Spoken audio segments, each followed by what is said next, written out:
ショッペンナを作ったのは誰ですか？作曲したのは誰ですか？こ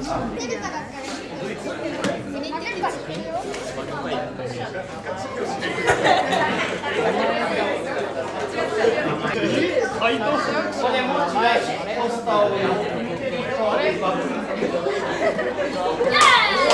ここ正解。国の名前を書いて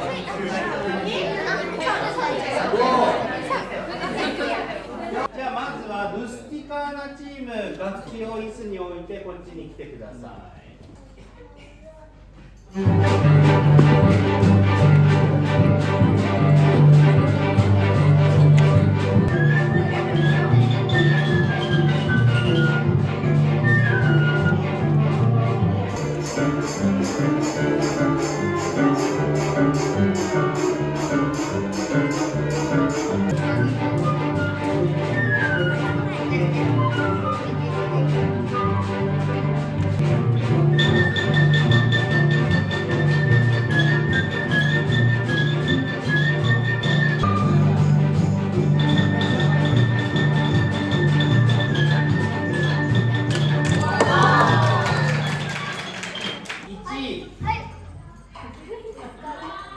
ルスティカー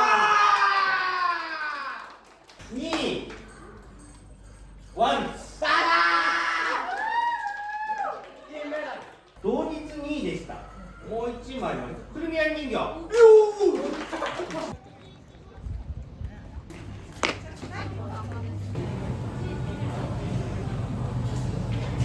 では、おいしくいただきましょう。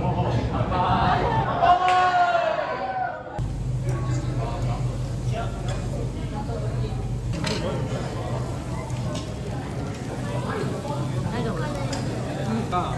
一日行くのめんどくさいから